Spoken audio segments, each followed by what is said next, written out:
ఆంధ్రప్రదేశ్ ప్రభుత్వం అమలు చేస్తున్న అన్నదాత సుఖీభవ స్కీమ్ ప్రతి కుటుంబానికి ఏడాదికి 20,000 రూపాయల పెట్టుబడి సహాయం అందిస్తుంది. ఇందులో 14,000 రూపాయలు రాష్ట్ర ప్రభుత్వం అన్నదాత సుఖీభవ స్కీమ్ కింద జమ చేస్తుండగా, కేంద్ర ప్రభుత్వం వాటా కింద 6,000 రూపాయలు పీఎం కిసాన్ యోజన కింద జమ అవుతున్నాయి.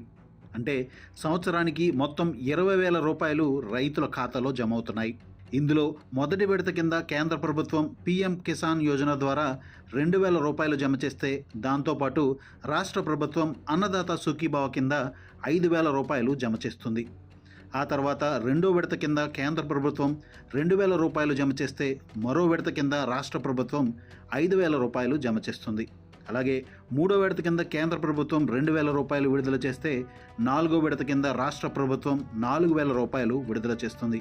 ఇలా మొత్తం 20,000 రూపాయలు రైతుల ఖాతాలో జమ అవుతున్నాయి. అయితే ఆంధ్రప్రదేశ్ ప్రభుత్వం ప్రతిష్టాత్మకంగా అమలు చేస్తున్న అన్నదాత సుఖీభవ పథకం ద్వారా పెట్టుబడి సాయం నేరుగా బ్యాంకు ఖాతాలో జమ కావాలి అనుకున్నట్లయితే వెంటనే కొన్ని పనులు చేయాల్సి ఉంటుంది. ముఖ్యంగా రైతులు చేయాల్సిన ఆ పనులేంటో ఇప్పుడు తెలుసుకుందాం. లేకపోతే ఈ పథకం ద్వారా రావాల్సిన డబ్బులు ఆగిపోయే ప్రమాదం ఉంటుంది. ఈ సంవత్సరం జూన్ నెల 2వ వారం కానీ 3వ వారంలో కానీ అన్నదాత సుఖీభవ కింద డబ్బులు రైతుల అకౌంట్లో జమ అయ్యే అవకాశం ఉందని నిపుణులు పేర్కొంటున్నారు. ఈ సందర్భంగా డబ్బులు అకౌంట్లో ఎలాంటి ఆటంకాలు లేకుండా పడాలంటే చేయాల్సిన పనులు చూద్దాం. మొదటిగా కేవైసీ. ఎవరైతే లబ్ధిదారులు ఉన్నారో వారు వెంటనే తమ ఆధార్ కార్డును అప్డేట్ చేయించుకోవాల్సి ఉంటుంది. బయోమెట్రిక్స్ చేయించుకోవాలి.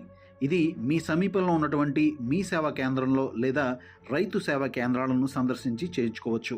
అలాగే డబ్బులు మీ బ్యాంక్ అకౌంట్లో నేరుగా జమ అవ్వాలనుకున్నట్లయితే మీ సమీపంలో ఉన్నటువంటి బ్యాంకుకు వెళ్ళి మీ బ్యాంక్ పాస్బుక్ అలాగే ఆధార్ కార్డు తీసుకుని వెళ్ళి రెండింటినీ లింక్ చేయమని అడగాల్సి ఉంటుంది. లేదా మీరు గతంలో లింక్ చేసి ఉన్నట్లయితే బ్యాంకు ఖాతాకు లింక్ అయ్యిందా లేదా అనే విషయం ముందే తెలుసుకోవాల్సి ఉంటుంది. దీంతోపాటు ప్రభుత్వ రికార్డుల్లో మీ పంట వివరాలను అప్డేట్ చేయాల్సి ఉంటుంది. ఇందుకోసం స్థానిక వ్యవసాయ శాఖ అధికారి వద్ద ఉన్న ఈ క్రాప్ బుకింగ్ ప్రక్రియ పూర్తయిందో లేదో వెంటనే నిర్ధారించుకోవాలి. లేకపోతే పంట నమోదు జరగకపోతే ఈ పథకానికి అనర్హులుగా మారే అవకాశం ఉంటుంది. ఖాతా నెంబర్, రెవెన్యూ రికార్డులు సరిగా అప్డేట్ అయి ఉన్నాయో లేదో చెక్ చేసుకోవాలి. ల్యాండ్ డేటాతో పాటు మీ ఆధార్ వివరాలు కూడా మ్యాచ్ అవ్వడం చాలా ముఖ్యం.